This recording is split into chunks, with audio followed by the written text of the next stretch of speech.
this is Dr. Anita with another diamond moment. Diamonds are produced by time, heat, and pressure. The cut, clarity, and size of the diamond will determine its use.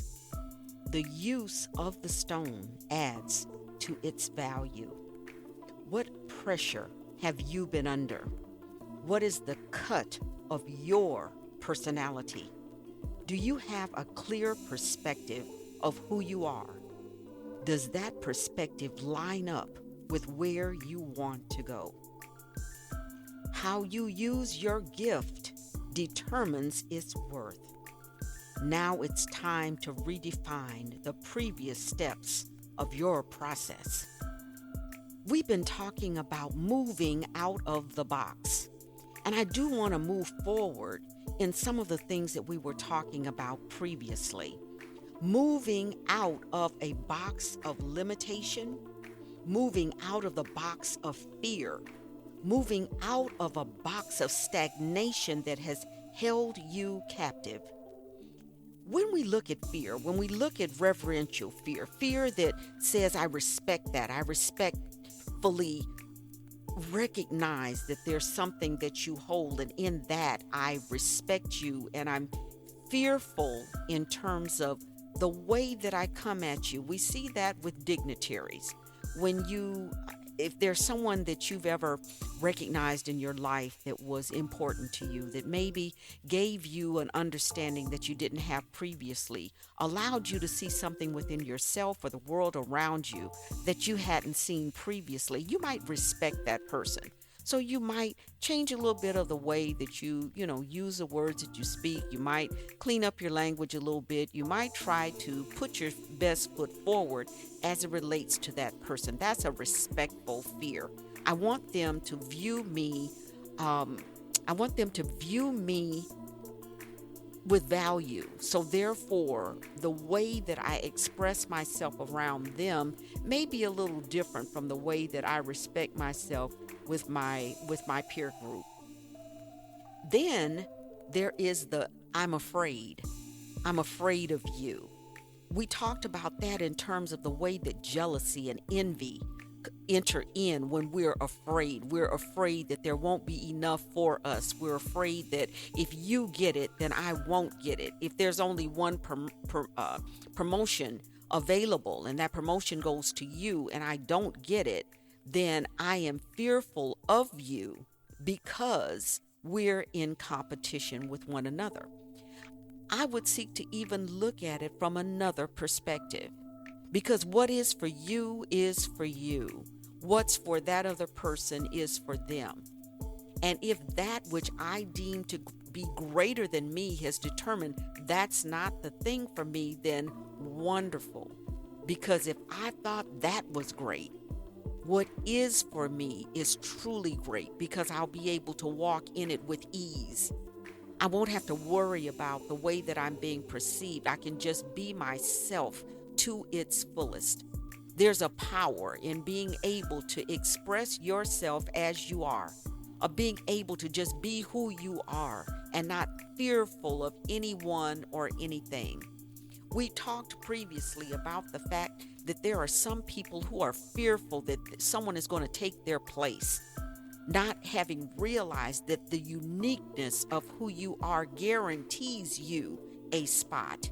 Not only that, when people seek to push you down, when people seek to hinder you and stop you from being who you innately are, they, without knowing it, empower you. The entire civil rights movement was based off of people living in fear, trying to subjugate other people. And what they actually did was to produce a movement that has gone around the world. Disenfranchised people all over the world are using the techniques and the tactics that were learned in the civil rights movement, where those who are fearful thought they were stopping it. What they actually did was to empower it. If you ever look on social media, you look at TikTok, you look at Instagram, you look at all of these different social media platforms, and you see people all over the world emulating another culture. I remember seeing some young people, I believe they were in Japan, and they were doing the Afro beat dances. Because of social media, the Afro beat movement has moved around the world. I remember in the 50s and 60s when R&B music was called race music. And because the parents of that day sought to bring it down or to hide their children from the music, what they actually did was expose them to the music. Soon we saw the barriers between races come down because what those parents tried to hide them from, they actually empowered. We can use fear to empower the message that has been given to us. For those that are afraid of their children being exposed to critical race theory, what they're actually doing is bringing critical race theory to the forefront. I remember my son when he was growing up and I was trying to protect him and not have him see things, or, they'd have these love scenes in movies and I'd send him to go get something to drink or whatever out of the kitchen so that he wouldn't see. And one time he told me, he said, "Mom, I've seen all of this on television." And I realized that what I was trying to protect him from, he had already been exposed to.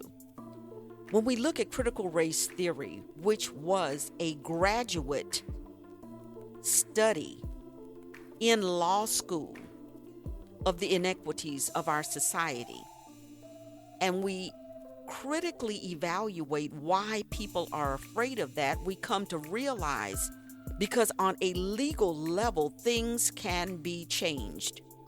Systemic racism can be changed on the level of the law.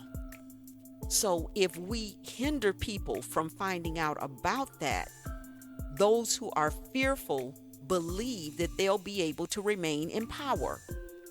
If our children have met other people who do not look like me and have produced children that now have a dual identity, a parent who looks one way and a parent who looks the other way, do they choose which parent they love? No, they love both of them.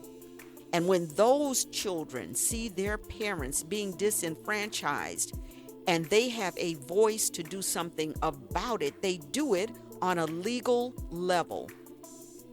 So if we hinder them from finding out who they are, they won't be able to keep us out of power. And that is diametrically false. What you try to hide from youth today is exactly what they want to find out about. When you decide that you're going to legislate LGBTQ rights, when you're going to legislate people out of existence, what you actually do is to call attention to their plight. You actually help by trying to hinder when you're operating from a place of fear. Our children wouldn't know about it if we weren't talking about it. And because we're talking about it, they're learning about it. So you can't legislate these things out of life. What you have to do is to help your children to understand that love covers. People who identify with the Christian faith, many have been guilty of being judgmental, of being fake, of being unlovely and unlovable because of the stances that we've taken. Again, I want to challenge every limiting behavior. I want to challenge you to examine why you feel the way that you do. Why are you afraid? If you can't live, if you cannot die someone's death, you cannot live their life. I'm going to say that again. If you cannot die someone's death, you cannot live their life, nor can they live yours. If we love people, if we respect people, if we honor people, if we allow them to be who they are, we have a greater opportunity of getting to know them and them getting to know us. And when we do that, we find out that our differences are not as great as what we may have imagined. That we all have the desire to love and to be loved. We all have the need for food, shelter, and clothing. We all want to be respected in this world and in this life that we live in.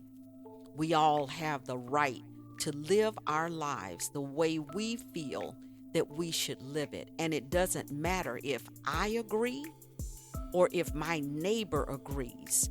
It is their right. When we seek to legislate the truth out of truth, then we injure and harm ourselves. We're not able to hide from our children. What we're actually doing is to put that issue on a pedestal that we're sure that they will examine. Music opens doors. If you have a voice, use it. What are you doing with your gift, your talent, and anointing to change the world around you? Move out of the box and become who you are. Don't allow anyone to stop you from achieving your highest and your best. Be you. Thank you for listening, and join me next time as we redefine the previous steps of your process. Never forget, becoming is a process. A process has stages. One small change changes everything. So invest in yourself. Please visit my website at www.DrAnitaMc.com. That's DrAnitaMc.com for links and additional information. And please rate the podcast if you're enjoying it.